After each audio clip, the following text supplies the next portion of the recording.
Good morning students, कैसे हो आप सभी। तो आज हम 11th क्लास का एक टॉपिक स्टार्ट करने जा रहे हैं जिसका नाम है unit and measurement. Unit and measurement, तो आज हम इसको डिस्कस करते हैं। तो क्या होता है यूनिट एंड मेजरमेंट में, सबसे पहले हम डिस्कस करेंगे फिजिकल क्वांटिटी।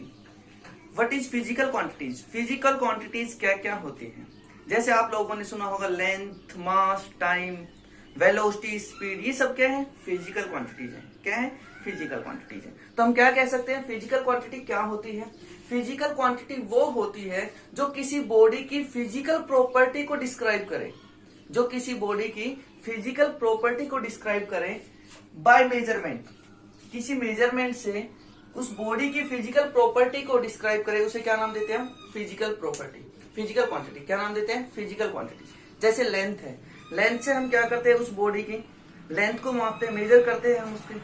ठीक है, मास से क्या करते हैं, हम उस बॉडी के अंदर कितना मैटर कंटेन है उसे मेजर करते हैं। क्लियर हो गया। अगर मैं एग्जांपल लूं वेलोसिटी, तो वेलोसिटी से हम क्या करते हैं कि उसका डिस्प्लेसमेंट किस रेट से चेंज हो रहा है, rate of change of displacement क्या बताता है, वेलोसिटी।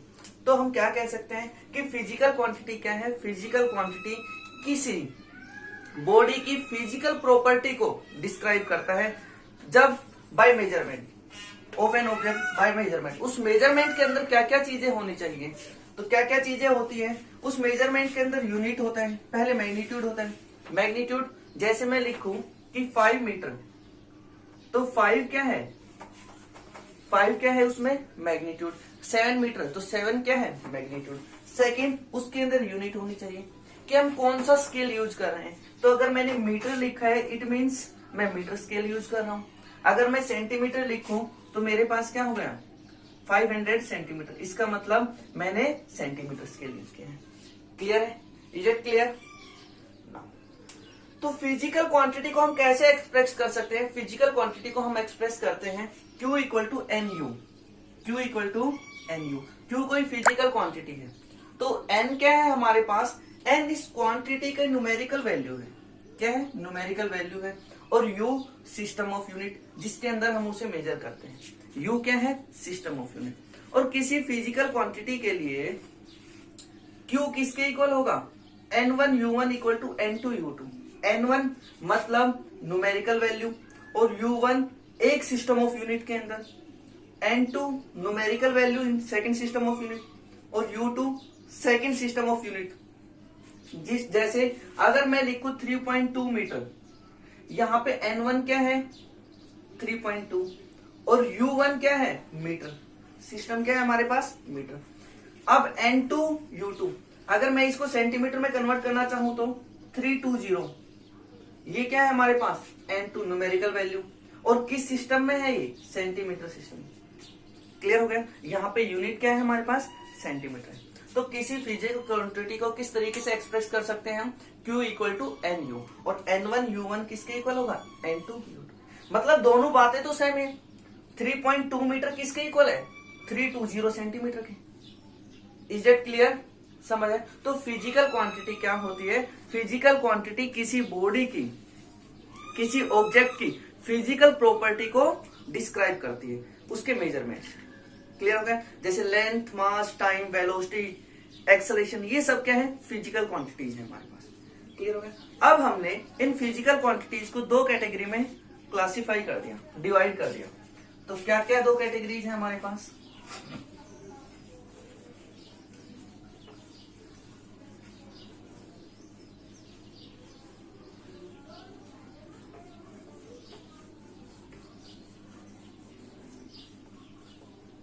क्या क्या दो कैटेगरी है हमारे पास बेटा।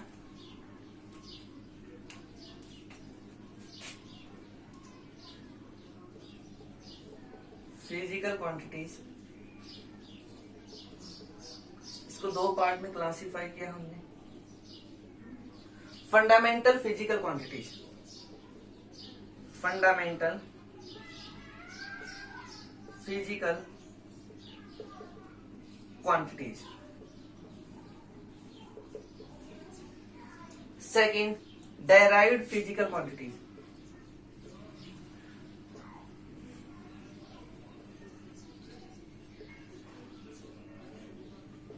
Derived physical quantity.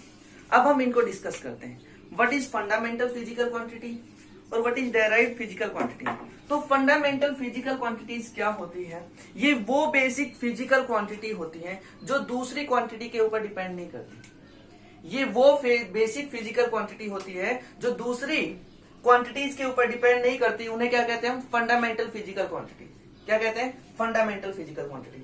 और डेराइव्ड फिजिकल क्वांटिटीज, ये वो बेसिक फिजिकल क्वांटिटी होती है जो फंडामेंटल फिजिकल क्वांटिटीज से मिलकर ऑब्टेन होती है। मतलब जिन्हें हम फंडामेंटल फिजिकल क्वांटिटी से डेराइव करते हैं, या हम ये कह सकते हैं कि ये वो फिजिकल क्वांटिटी होती है जो दूसरी फिजिकल क्वांटिटी के ऊपर डिपेंड करती है।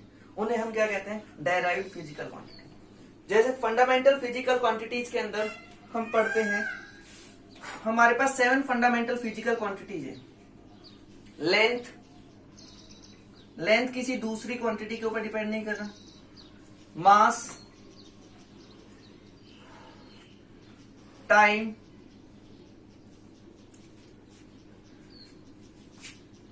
Current,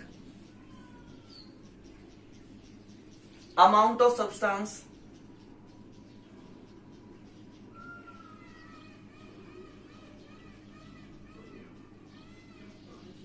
length, mass, time, current, amount of substance, temperature और लुमिनस इंटेंसिटी।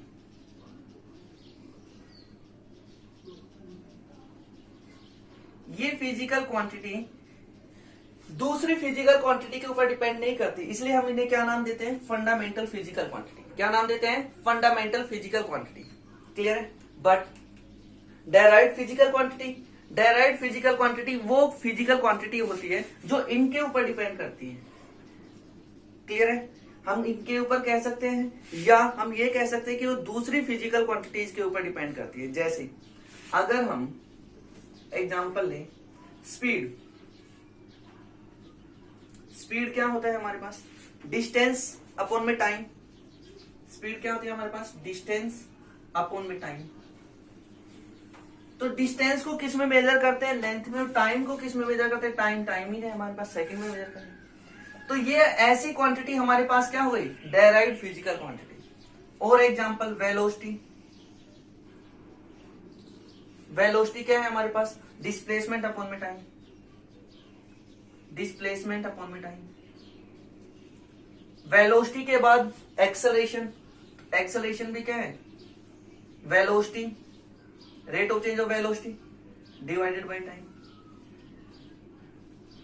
तो हम क्या कह सकते हैं कि फंडामेंटल मतलब बिल्कुल बेसिक फिजिकल क्वांटिटी जो किसी दूसरी क्वांटिटी के ऊपर डिपेंड नहीं करती, और डेराइव्ड फिजिकल क्वांटिटी वो फिजिकल क्वांटिटी जो किसी दूसरी फिजिकल क्वांटिटी से ऑब्टेन होती है, या हम कह सकते हैं जो फंडामेंटल फिजिकल क्वांटिटी के ऊपर डिपेंड करती है, उन्हें हम क्या नाम देते हैं? Derived physical quantity. क्लियर है बेटा? यहां तक समझ आया?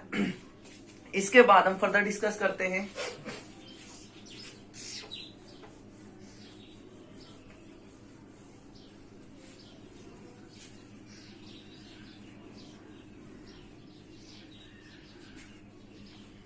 जो हमारे पास फंडामेंटल फिजिकल क्वांटिटी है, इनको मेजर करने के लिए कुछ सिस्टम ऑफ यूनिट दिए गए हैं। कुछ सिस्टम ऑफ यूनिट दिए गए हैं, तो हम उन सिस्टम ऑफ यूनिट को डिस्कस कर लेते हैं।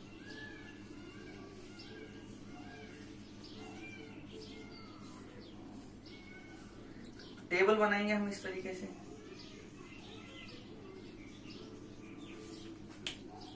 ठीक है?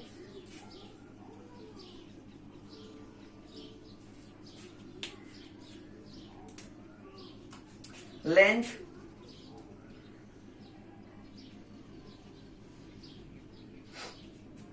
मास,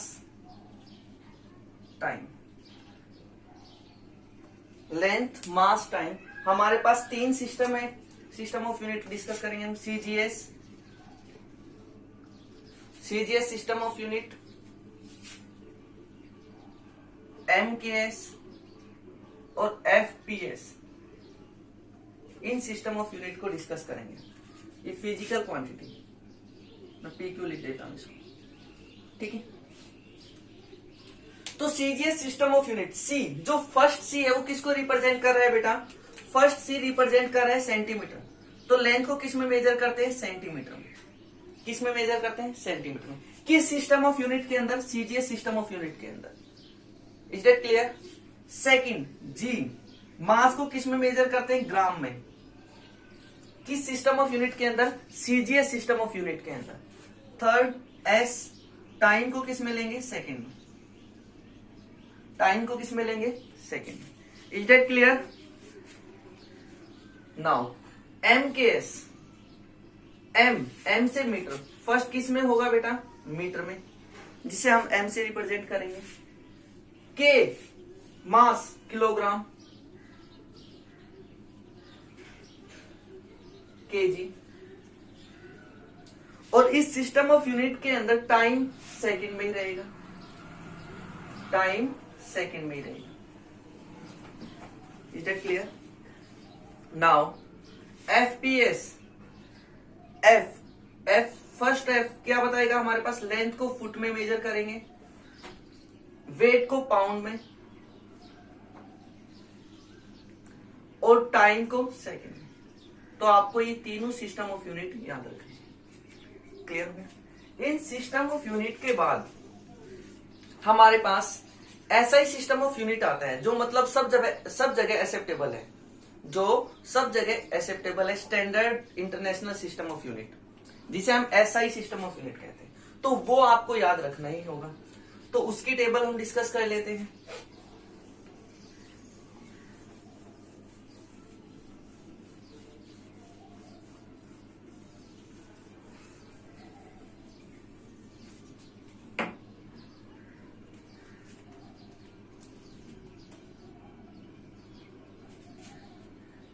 तो अभी हमने बताया कि हमारे पास 7 फंडामेंटल क्वांटिटीज होती हैं, तो हम उनको डिस्कस करते हैं पहले।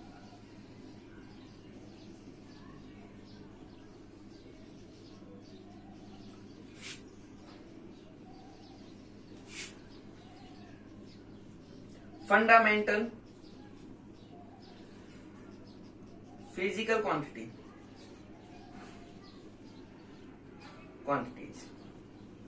यहां पे हम उनकी एसआई यूनिट लिखेंगे, standard international system of unit, और यहां पे हम उनको देखेंगे कि किस तरीके से डायमेंशन फॉर्मूले हम रिप्रेजेंट करते हैं। हम डायमेंशन फॉर्मूले को, डायमेंशन को अच्छे से डिस्कस करेंगे। अभी इस टेबल में मैं बता ही देता हूं किस किस तरीके से रिप्रेजेंट करते हैं। तो फर्स्ट हमारे पास लेंथ, तो लेंथ की जो एसआई सिस्टम ऑफ यूनिट है वो क्या है हमारे पास? मीटर। क्या है हमारे पास? मीटर। लेंथ को हम मीटर में मेजर करते हैं। क्लियर हो गया? जो हर जगह एक्सेप्टेबल है, जो हर जगह एक्सेप्टेबल है। लेंथ को किस में मेजर करते हैं हम? मीटर में मेजर करते हैं। इसका डायमेंशन फॉर्मूला, इसके लिए हमें क्या करना पड़ेगा? डायमेंशन फॉर्मूले के लिए बताऊं, डायमेंशन फॉर्मूले को हम स्क्वायर ब्रैकेट के अंदर एनक्लोज करते हैं, और वो फंडामेंटल क्वांटिटीज की पावर को हम रेज करते हैं। वो पावर बताती है, उन पावर को रेज करते हैं ताकि हमें एक यूनिट मिले दूसरी क्वांटिटी। तो अगर जैसे हम लेंथ कहें तो लेंथ की डायमेंशन क्या है? 1। मतलब या तो एक्स एक्सिस के अलोंग मेजर करेंगे, या वाई की, या जेड के अलोंग मेजर करेंगे। इसी तरीके से मास, पहले हम लिख लेते हैं length, mass, time, temperature, electric current, amount of substance,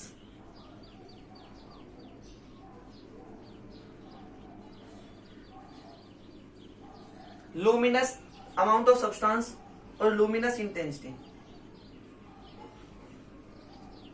luminous intensity.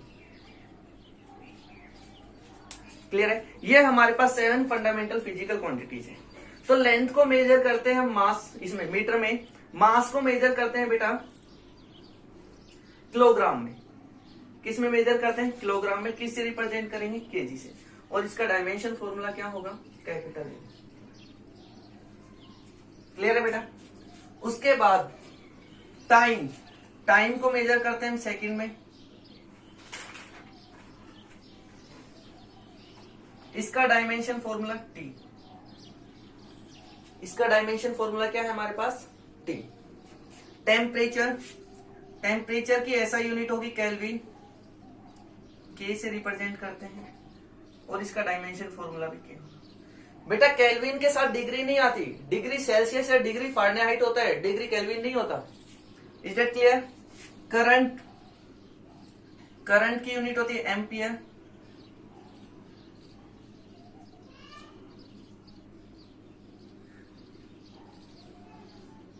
Ampere, और करंट की यूनिट किस में मेजर करते हैं हम इसको? ए में। ब्रैकेट लगा रहे हैं यहाँ पे ए।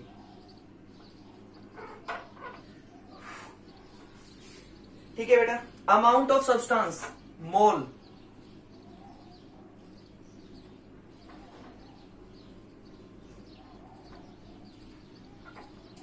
जैसे अमाउंट ऑफ सब्सटेंस मोल, 1 मोल के अंदर कितने पार्टिकल होते हैं? एवोगैड्रो नंबर के इक्वल होता है 6.02 into 10⁻23। मतलब अगर मैं ये कहूं कि मेरे पास ऑक्सीजन का एटॉमिक नंबर कितना है, एटॉमिक मास कितना है? 16। तो अगर मैं 16 ग्राम ऑक्सीजन ले लूं, ग्राम में कन्वर्ट कर ले, अगर मैं 16 ग्राम ऑक्सीजन ले लूं तो उस 16 ग्राम ऑक्सीजन एटम के अंदर कितने मॉलिक्यूल्स होंगे? कितने मॉलिक्यूल्स होंगे? वो होंगे 6.022 into 10⁻23। इतने एटम या मॉलिक्यूल होंगे। क्लियर हो गया? एटम या मॉलिक्यूल होंगे। अगर मैंने यहाँ पे एटम लिया है तो इतने एटम्स, इतने पार्टिकल होंगे उसके अंदर। क्लियर हो गया बेटा? समझ आया कि अगर 16 ग्राम ऑक्सीजन ले लूं तो उसके अंदर इतने एटम या इतने पार्टिकल होंगे, तो उसे क्या कहते हैं बेटा? 1 मोल। और ये भी क्या है? फिक्स है। क्लियर है यहां तक? लुमिनस इंटेंसिटी, लुमिनस इंटेंसिटी की यूनिट है कैंडेला,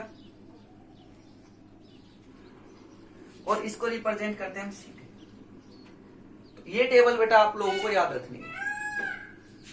क्या है फंडामेंटल फिजिकल क्वांटिटी? फिर से देखो, length, first length, mass, time, temperature, current, amount of substance और लुमिनस इंटेंसिटी। लेंथ को मेजर करते हैं मीटर में, मास को केजी में, किलोग्राम में, टाइम को सेकंड में, टेम्परेचर को केल्विन में, करंट को एम्पियर में, अमाउंट ऑफ सब्सटेंस को मोल में, लुमिनस इंटेंसिटी को कैंडेला में, और डायमेंशन फॉर्मूला मीटर का एल, मास का एम, सेकंड का टी, टाइम का टी, टेम्परेचर का केल्विन, और हमारे पास करंट का क्या होगा? एम्पियर। और करंट का ए, और काफी टाइम करंट को आई से भी रिप्रेजेंट करते हैं।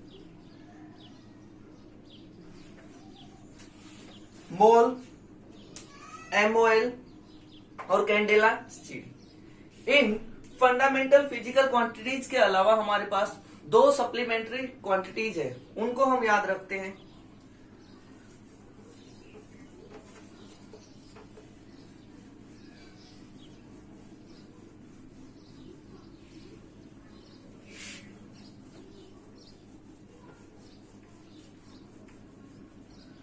क्या क्या 2 क्वांटिटीज है हमारे पास?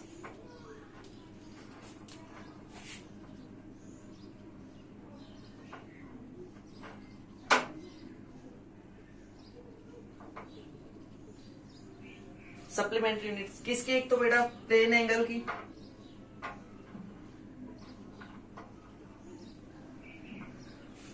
उसको हम रेडियन में मेजर करते हैं। मतलब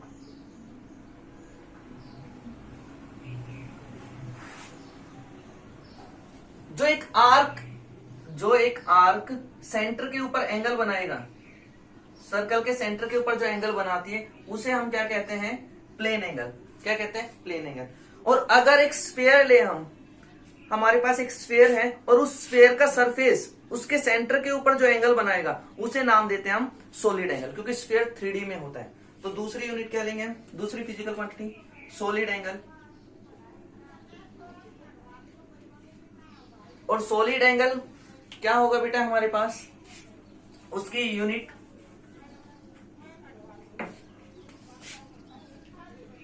टी रेडियन।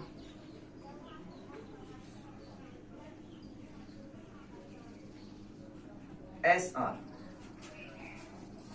क्लियर है बेटा? समझ आया यहां तक? कई लोग